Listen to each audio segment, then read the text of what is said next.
Jadi penyebab terjadi percekcokan dalam rumah tangga bisa jadi karena isteri tidak memiliki akhlak, bisa jadi karena lelakinya yang tidak memiliki akhlak.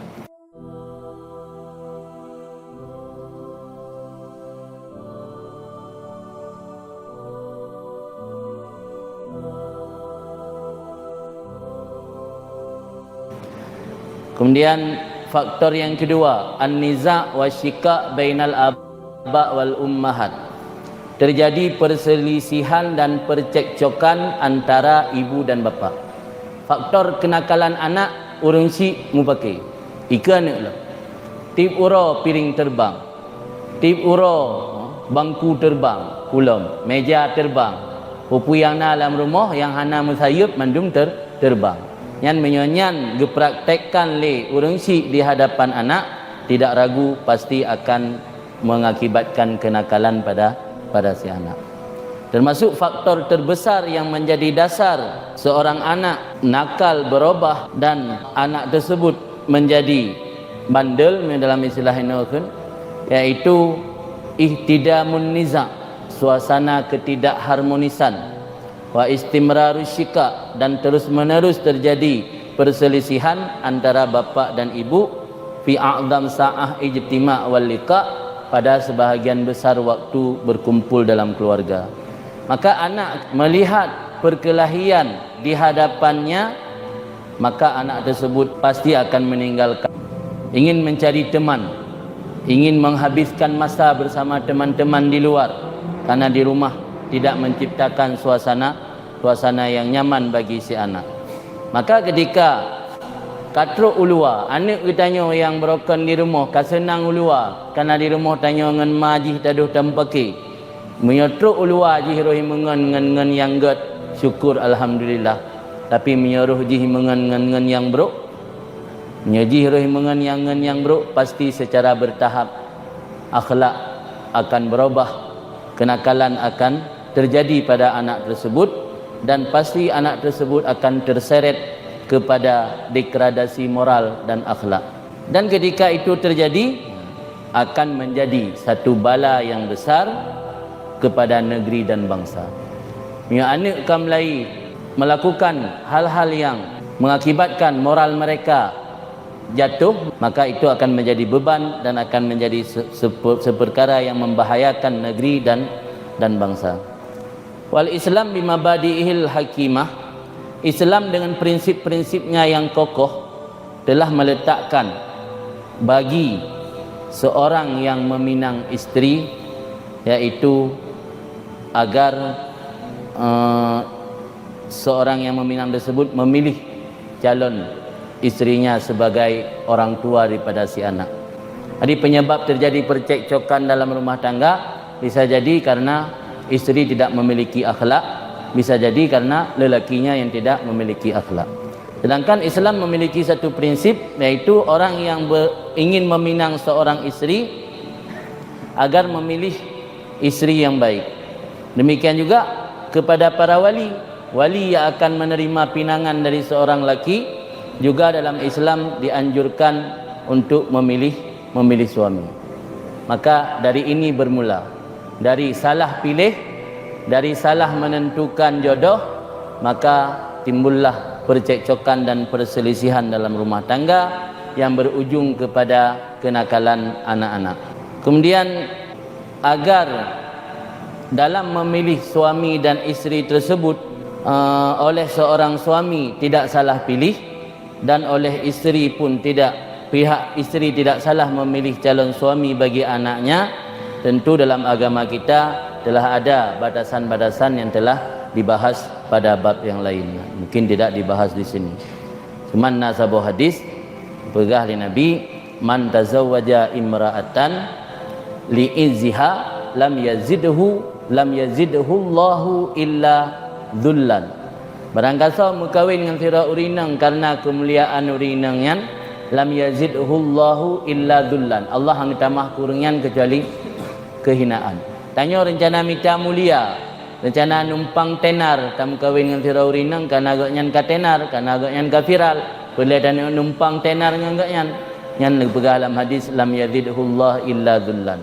Allah anggetamah kurungian kecuali kehinaan. Dijauhkan dari yang tak harap. Wa man tazawwajaha lima liha lam yazidhullah illa fakran. Orang yang berkahwin karena harta anggetamah li Allah kecuali kefakiran. Wa man tazawwajaha lihasabiha lam yazidhullah illa dana'atan.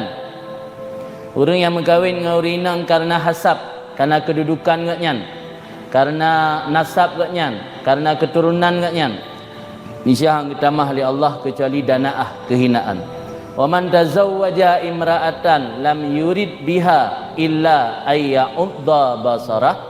Orang yang kahwin dengan seorang perempuan yang tidak ada maksud kecuali untuk agar dia mampu memejam pandangan mata daripada yang haram, wa yuhassin farjah, dan agar dia mampu menjaga kemaluannya, au yasil rahimah, atau mengkahwin karena tujuan menyambungkan silaturahim, barakallahu lahu fiha wa barakalaha fihi. Allah akan memberi keberkatan untuk lelaki tersebut pada perempuan, dan Allah akan memberi keberkatan bagi perempuan tersebut pada lelaki.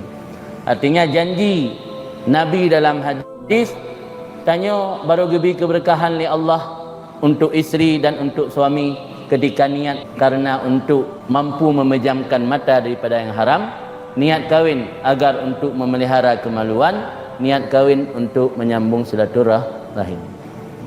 Adapun yang selainnya yang hana gebi keberkahan dalam pernikahan katanya, bisa-bisa dalam setengah perjalanan rumah tangga terjadi percekcokan yang berujung kepada kenakalan anak-anak. Kemudian faktor timbul kenakalan anak-anak, halatut talaq wa ma yashibuha min fakrin. Perceraian yang dibarengi dengan kemiskinan. Terjadi perceraian dalam rumah tangga yang mana oleh terjadi perceraian, orang si inang yang hidup menjanda dalam keadaan miskin tanpa ditinggalkan harta oleh suami yang telah menceraikannya. Perceraian yang berujung kepada kefakiran biasa menimbulkan kenakalan. Le takalan anak-anak batu ke dalam Aceh atau anak batat karena ia hikaga mencerai, karena ia hai lega mencerai mak hidup dalam keadaan gasin. Muno lum baca ba media di Medan kai drop Firaurinang karena menggorok 3 anaknya karena faktor terhimpitnya ekonomi. Karena kefakiran, kemiskinan, haik gebiayai anak le Firaurinang, haik gebikele kodaku. Manleh ke kodaku kai drop lisi. Nyangkan mu kenakalan di kematian. Nya kenakalan tentang hidup, nya kematian itu. Di faktor yang ketiga yaitu perceraian yang dibarengi dengan kemiskinan. Termasuk faktor yang paling mendasar yang secara umum membawaki kepada kenakalan anak, yaitu perceraian seorang ayah dan ibunya yang dibarengi dengan kemiskinan. Artinya akibat yang ditimbulkan adalah terpisah anak dan tersia-sia kewenangan anak tersebut. Termasuk perkara yang disepakati oleh banyak orang bahwa anak ketika membuka mata untuk melihat dunia tetapi dia tidak mendapati seorang ibu yang mengasuhnya dan tidak ada seorang ayah yang mengurus segala keperluan dan menjaga si anak tersebut, maka tidak diragukan perkara tersebut akan mendorong anak kepada kejahatan dan cenderung untuk bertindak membuat kerusakan dan kenakalan. Dan lebih-lebih lagi menambah kejahatan si anak tak kala ibunya yang dicerai oleh ayahnya telah kahwin dengan lelaki yang lain. Fa innal aulad sayauluna alal ghalib ila tasyarrud wadhiya, maka anak tersebut kebanyakan akan membawaki kepada sia-sia dan rusak. Anak mit menyolih mencerai mangayah alian maji kahwin dengan uragam lain. Ulam kadang-kadang uragamnya hana getim asuh anak tiri tersebut, nya pasti anaknya akan rusak dan akan terbawa kepada kenakalan. Karena dilanjutkan oleh pengarang di sini, fi hadhil halah, dalam kondisi seperti itu anak tersebut pasti akan mencari kerja di luar rumah. Dia akan meninggalkan rumah. Sudah tentu pasti ketika membiarkan oleh seorang ibu yang telah kahwin dengan lelaki lain, membiarkan anak yang masih kecil, sementara anak yang kasih sayang bapa hana dirumpa, perhatian dan tanggung jawab dari bapa hana dirumpa, karena bapa jika gemetri pulang kaum kahwin lain, asuhan dari si romak hana dirumpa, penjagaan dan tanggung jawab kasih sayang dari si romak pun hana dirumpa. Menyulaginya generasi mereka akan menjadi orang-orang yang akan menimbulkan kerusakan dan kerugian besar bagi bangsa dan bagi negara.